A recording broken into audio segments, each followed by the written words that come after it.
Hi, this is the AI Storyteller. I'm Mark.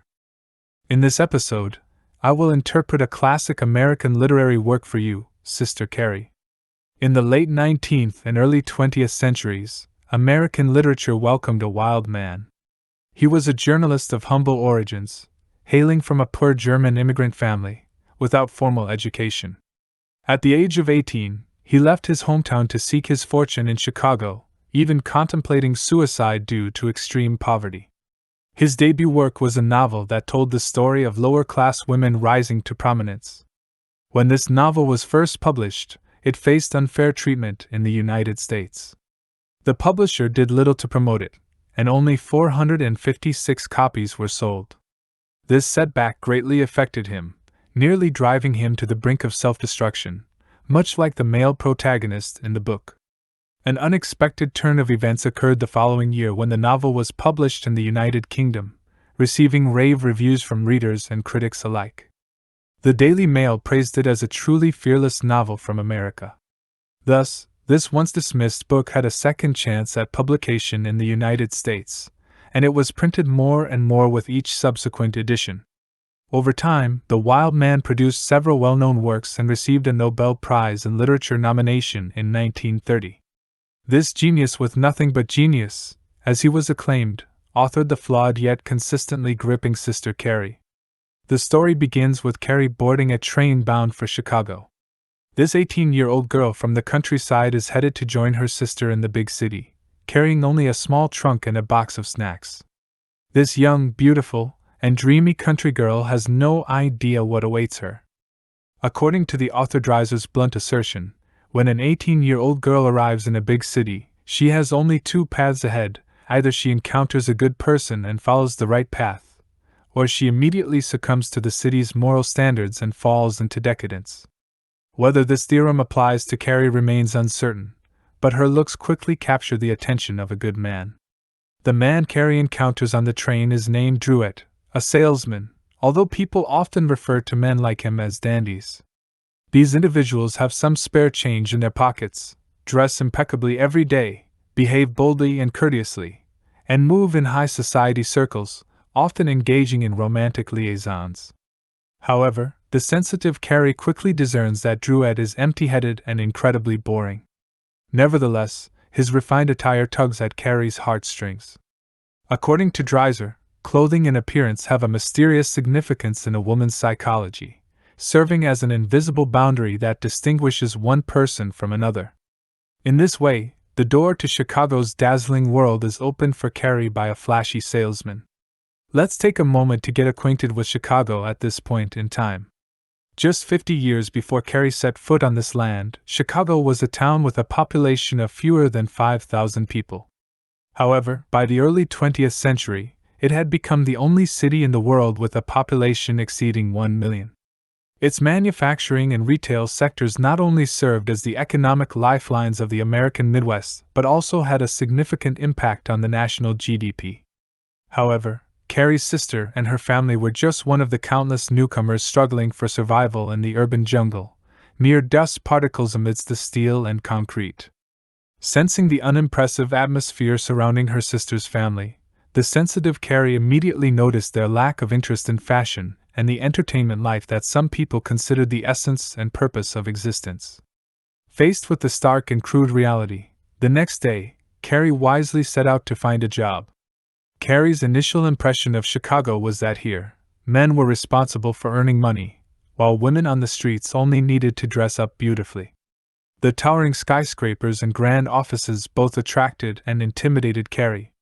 Confronted with this ambitious metropolis, this country girl with no work experience and no physical labor skills found herself retreating step by step. Eventually, she secured a job at a dimly lit shoe factory. Although the wages were low, she had to save enough to cover her meals and rent at her sister's house. Carrie tried her best to present herself as neat and respectable, at least looking like a shopgirl rather than a laborer. After a day of hard work, her only leisure and relaxation were spent standing downstairs at her sister's house, daydreaming while watching the flow of cars and people on the street. However, her fragile body couldn't withstand the high-intensity physical labor, and the thought of her single pair of shoes not being able to withstand the harsh Chicago winter made her fall ill. This illness provided a valid reason for her to quit this hard-won job. If the story had ended with the protagonist being sent back to her rural hometown at this point, it would have been a significant loss for Chicago's future elite society. Fortunately, the salesman Dreiser reappeared and saved the dying spark. He happened to encounter the destitute Carrie on the street, felt sorry for her, and gave her $20. His tenderness and generosity struck Carrie's vulnerable spot. At that moment, Carrie felt she was fond of him and could forever be so. Carrie believed that the $20 could only provide temporary relief, and she still needed to find work to support herself. However, like the ambitious city itself, Carrie's material desires couldn't be satisfied with a mere $20. Dreiser dangled this bait, essentially setting up another date with her, until he had paved the way to possess her completely. Dreiser didn't need to put in any more effort to win her over. It was a natural progression for him to take her home. In this way, without a struggle, Carrie succumbed to the small apartment Dreiser had rented for her. The apartment was comfortable and exquisite. The wardrobe was filled with beautiful clothes that could transform her into a city girl, and there was a carriage and a theater. If she had felt unfair to herself for not being able to enjoy the glamorous life since the moment she set foot in the city, she could finally focus all her thoughts on dressing herself now. The guilt towards her sister's family, and the torment brought by her choice to indulge in decadence were all cast aside. After obtaining Carrie, Dreiser couldn't wait to show her off. He wanted to introduce her to a society person, his close friend, the manager of a high-end hotel in the city, Hustwood. Hustwood was a genuine wealthy individual. He was middle-aged but still maintained an elegant demeanor. Although he had no emotional connection with his wife and children, on the surface, he had a respectable family. Dreiser could never have anticipated that he would be bringing a wolf into the house, and Hustwood had never expected that he would merely be accommodating a friend for dinner but would end up having a chemical reaction with a countryside girl supported by someone else, falling head over heels for this seemingly unpolished gem of a girl. After several encounters, Hustwood discovered that this charming flower, Carrie, lacked the affectations of an upper-class lady, the vulgarity of a woman of the streets, and the coldness and mediocrity of a wife. Carrie was like a blank canvas, allowing him to paint various possibilities. Carrie's emotional equilibrium was also disrupted. It was clear that the hotel manager, Hustwood, was more considerate and understanding of women than Dreiser, but he did so with greater subtlety. His attire was also refined, not like a nouveau riche. From him, Carrie saw a new path to a prosperous life. So, with the foundation laid by Dreiser, around 1/5 into the novel, the male lead officially entered the scene. At this point, Carrie, in the worldly sense, a canary in a gilded cage, enjoyed the comfort within while not giving up her curiosity about the world outside. Finally, an opportunity arose. The Deerwood Club was planning a charity performance. What is the Deerwood Club? It was a charitable organization founded in the mid to late 19th century in New York, with members consisting of businesspeople and social elites, with branches in major U.S. cities. In essence, it was a showcase for the wealthy and idle to engage in shenanigans under the guise of highbrow art. As everyone was worrying about the choice of the leading lady for the play, member Dreiser had a brilliant idea and offered up his canary. This wasn't surprising, as he was delighted and proud to gain a small honor from this circle, which constituted his entire spiritual world. Unexpectedly, this thoughtless act lured out Carrie's acting talent that had been dormant within her. She couldn't compete physically, and intellectually, she could only read some romance novels and daydream. However, she was good at imitation, and the path of a female actress was something she grasped naturally. The melodrama portraying the suffering of a weak woman bullied by others resonated deeply with her, and she acted with such intensity and commitment that she instantly became a sensation in Chicago's elite society. Carrie believed that her success was entirely due to the favor of the goddess of fate. What she didn't know was that Hustwood's generous hand was working behind the scenes, using his connections to provide her with the opportunity. Carrie didn't disappoint Hustwood. Her grace and charm on stage drove Hustwood and the audience nearly insane. At this moment, Hustwood's heart was already consumed by her, to the point that he was contemplating the unthinkable, killing Druette. Although Hustwood and Carrie were discreet in their meetings, there are no secrets in the world. Druette eventually found out about their affair. Stung by the humiliation of being cuckolded, he left in a fit of anger, leaving behind a room full of luxury items, waiting for Carrie to pick up the tab. The thought of possible hunger and returning to a life of hopelessness shattered Carrie's world. What she wanted was a long-term meal ticket, and she wanted Hustwood to marry her. However, up to this point, she had never asked if her lover was single. Hustwood also had to weigh the pros and cons. Although he had an average relationship with his wife, they still maintained appearances. Furthermore, his wife came from a wealthy family, and the financial consequences of a divorce were unknown. However, at this moment, what Hustwood yearned for was liberation, a fresh start. Dreams were lush, but reality was stark, and everything depended on money to rescue it. On that fateful night, while Hustwood was on duty at the hotel, with a cash safe within arm's reach, his mind was divided between the devil and Carrie. He schemed to deceive Carrie into boarding a night train with over $10,000 in hand. And so, Carrie followed her second man in life, embarking on a journey once again. Only, no one knew whether this train was headed for heaven or hell. With this, the novel entered its second half. Hustwood and Carrie's elopement sent shockwaves through Chicago's elite society. Nobody expected that someone would actually abandon a comfortable life to pursue so-called love. However, eloping might be easy, but maintaining this newfound love was a challenge. They ended up in New York, a city even wealthier, more glamorous, and more practical than Chicago. Here, Hustwood encountered familiar elements: wealth, status, and reputation. Surprisingly, he realized that he was nothing without the protective cocoon of Chicago's elite society. Having escaped the pursuit, surviving became their top priority. The thought of potential financial hardship, which was unbearable for a former wealthy man, plagued him. Driven by guilt and fear, Hustwood regretted his actions. He returned most of the money to his old workplace, hoping they would forgive him and let him return to work. However, the response from his former employer was simple: they accepted the money but severed all ties with him. This closed off Hustwood's retreat, and he had to start from scratch. In New York, this once wealthy man was no different from the rural girl Carrie he had known at the beginning. Looking at their subsequent experiences, Hustwood's fate was even more tragic. Initially, Hustwood tried to hide the hardships of making a living. He and Carrie settled down in New York, even obtaining a marriage certificate under assumed names. He went out to work every day, believing that wealth could be accumulated slowly.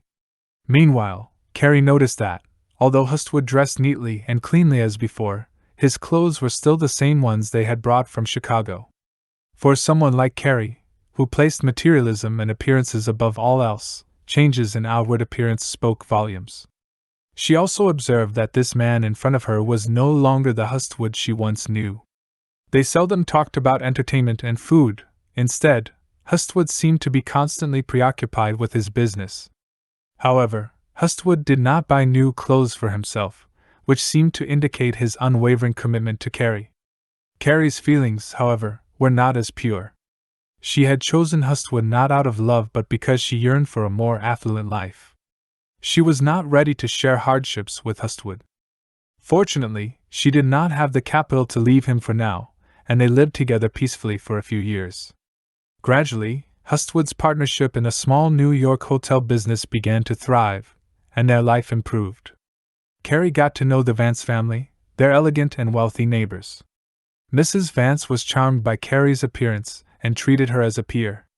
Carrie secretly vowed to herself that she wouldn't go out and show off at places like the theater unless she dressed as elegantly as Mrs. Vance.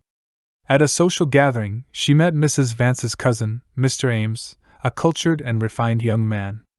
Listening to his discussions of novels and theater, Carrie felt a pang of pain about her own shallowness for the first time. Ames's sophistication and aloofness captivated Carrie, as if he had opened a window to a wider world that no one had ever shown her. Realizing that she and Ames could never have any further interaction, Carrie felt lost and melancholic.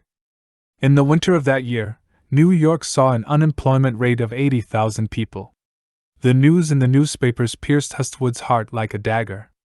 Their partnership in the hotel business had fallen apart, and the money in hand could barely last 6 months. Hustwood, once a manager, had to find a job once more. This time, he had to lower his sights and look for employment, but a middle-aged man who appeared more imposing than a boss when competing with young men and women for jobs seemed implausible to anyone. Job hunting was not easy, and Hustwood often went to a free lounge at a hotel to rest and read the newspaper. Eventually, he was recognized by an acquaintance, and he could no longer pretend to be looking for work. Back at home, Hustwood took over the household chores, and they cut expenses wherever possible. Carrie's weekly allowance of $12 was eliminated. As he rarely left the house, Hustwood no longer bothered to change his clothes. He even stopped reading newspapers and clung to the remaining few $100s. Finally, after a big fight that made Carrie lose all respect for Hustwood, Mrs. Vance's visit became the last straw that broke their relationship. They argued, and Hustwood neither admitted to forcing her nor deceiving her. This quarrel made Carrie realize that sitting at home waiting for the worst was worse than going out to save herself. Relying on her beauty and a bit of stage experience, Carrie found a job as a chorus girl. The money she earned gave her the courage to watch Hustwood from a distance. The destitute former manager still possessed an intimidating aura that Carrie couldn't treat lightly. Hustwood fantasized about grand plans that no one believed in, saying he was even willing to do manual labor. He told Carrie to save money while earnestly seeking her help to tide him over. Carrie couldn't help but feel disdain for this man who was drowning in sorrow. In January 1895, New York experienced a major streetcar workers' strike. Hustwood, reading the newspaper, commented, "These workers won't win." Then he saw an advertisement from the streetcar company recruiting new workers to replace the strikers. This prompted Hustwood to make his last desperate attempt. At this point in the story, all dignity, restraint, true feelings, and false pretenses crumbled in the face of the desire to survive. Streetcar driver Hustwood faced the bitter New York cold, drove a seemingly man-eating streetcar through a hail of stones thrown by striking workers, and fought his way through. During the days when Carrie performed on the Broadway stage, a new member joined the ranks of the homeless in the streets. He stared at the bright name and beautiful image of Carrie on the posters, muttering to himself, "She should support me." On the coldest winter night in New York, he rented a bunk at a homeless shelter with a begged $1.50, lit the gas, and lay down solemnly. The plot of the novel Sister Carrie may seem melodramatic to today's readers, but there are valid reasons for readers to engage in passionate discussions about the fate of the characters. Did Hustwood truly love Carrie? Did Carrie do everything she could for Hustwood? Will Ames become the third man in Carrie's life? How far could Hustwood and Carrie have gone if they hadn't encountered misfortune? In the next analysis, we will explore this novel from 3 perspectives: Theodore Dreiser's views on wealth and poverty, the female perspective, and its literary value. First and foremost, Theodore Dreiser's perspective on wealth and poverty is inseparable from his background, experiences, and the resulting complex personality.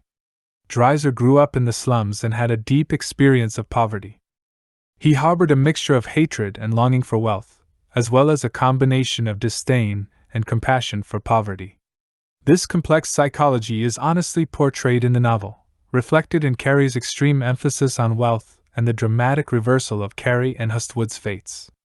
Many scenes in the novel are inspired by real-life events, such as Hustwood embezzling money and eloping with his lover, which Dreiser took from the experiences of his sister and a married man. Secondly, when shaping the character of Carrie, Dreiser projected aspects of his own life. In 1889, at the age of 18, he moved from Indiana to Chicago to seek a livelihood. The timing, location, and even the age align with Carrie's circumstances in the novel. Carrie's shyness, poverty, and limited education all mirror Dreiser's own experiences. Some critics even jokingly refer to Carrie as Dreiser in women's clothing. In reality, Carrie is a modern character created by Dreiser, representing a force of irresistible allure that can captivate men driven by ambition. Dreiser used Carrie's character to express a challenge to established customs and social order. Finally, from a literary value perspective, Sister Carrie, Dreiser's debut work, already showcases his skills in realism and would later establish him as a pioneer of American naturalism. The roller coaster plot and extensive descriptive passages make Sister Carrie an incredibly engaging read. In this work, readers can sense the influence of previous masters of realism and naturalism such as Balzac, Zola, and Hardy on Dreiser. In Dreiser's own words, he dined, slept, and dreamt with Balzac's characters, ideas, and cities. Today, in literature courses at various universities in the United States, professors often encourage students to study Dreiser's brand of realism and compare it with the symbolic postmodernist works popular in contemporary literature. Though not in vogue, this style remains clear and accessible. With the help of university courses, Dreiser's works continue to sell hundreds of thousands of copies each year, and there are over a dozen different versions of Sister Carrie alone. Furthermore, the novel has two prominent technical features. First, the author's commentary is interspersed throughout the book, guiding the reader throughout the narrative. These annotations, resembling both footnotes and inner monologues, provide character analyses and reveal the author's worldview. With every appearance of a character, every psychological turn, and every plot development, Dreiser's voice can be heard, much like a director instructing actors. These comments sometimes appear at the beginning of chapters or are woven into the narrative. For instance, as we mentioned earlier, when Carrie is first introduced, the author comments that an 18-year-old girl coming to a big city has only two paths: either she meets a good person and follows the right path, or immediately adopts the moral standards of the dazzling world and falls into corruption. Dreiser uses this writing technique to both faithfully document events, influenced by his experience as a journalist, and to establish a continuous connection with the reader. Next, this novel employs a clever symmetrical structure, contrasting Carrie's rise with Hestwood's gradual decline in a satirical manner, achieving a dramatic effect. The axis of symmetry in this structure is the plot point where both characters embezzle money and elope to New York. Carrie's early struggles and disillusionment correspond to Hestwood's bleak downfall and desperate struggles at the end. Carrie's final ascent also corresponds to Hestwood's initial affluence and prominence. At the time, this was a relatively innovative technique in American literature, breaking away from the traditional plot structure. While allowing the story to develop naturally, it also exhibits a more vivid and practical dramatic logic. In 1930, Dreiser lost the Nobel Prize in Literature to Sinclair Lewis, which was a significant blow to his ego. However, Lewis highly praised his fellow author in his acceptance speech, saying, "Dreiser has opened to the American novel a door that may be hard to close, that may be hard for any successor to shut." In 1952, Paramount Pictures adapted this novel into a film. Jennifer Jones, a former child star from the circus, with average talent, portrayed Carrie, while Laurence Olivier played Hestwood, who was roughly the same age as the character he portrayed.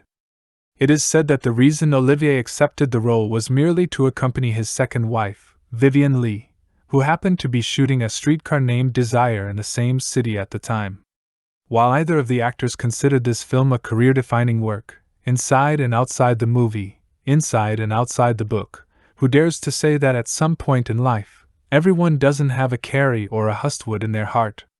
Lastly, let's recap the key points from this content. 1. Sister Carrie is the debut work of American realist author Theodore Dreiser. The novel depicts the journey of a country girl, Carrie, who comes to Chicago to visit relatives. She meets a traveling salesman, Druitt, on the train and, unable to bear the hardships of factory life, cohabits with him. This leads to her acquaintance with hotel manager Hestwood, who becomes infatuated with her beauty. He embezzles public funds and elopes with her to New York, where they start living together. In New York, Carrie starts performing on stage and gradually achieves success, while Hestwood progressively falls into destitution. They eventually part ways, and Hestwood ends up committing suicide. 2. Dreiser's background and career as a newspaper reporter provided him with rich material for his writing and contributed to his complex personality, which is fully reflected in the novel's portrayal of his views on wealth, poverty, and class. 3. Dreiser projected aspects of his own life onto the character of Carrie. Through this character, he expressed the challenge to and disruption of existing societal norms. Thus, the initial hostility and censorship faced by this work were not solely due to the depiction of illicit relationships but rather because the author allowed a lower-class woman, driven by material desires, to succeed without condemnation, thus challenging the foundations of Puritan morality. 4. This novel exhibits a mature and distinctive writing style, employing a mixture of narrative and commentary. Its cleverly symmetrical structure, along with excellent realist writing, marked the beginning of Dreiser's career as a prominent figure in American realism literature. The novel's readability and enduring popularity continue even a century later. Well, that concludes the content for this episode. If you enjoyed my video, please click like, subscribe to my channel, and share it with your friends. Thank you.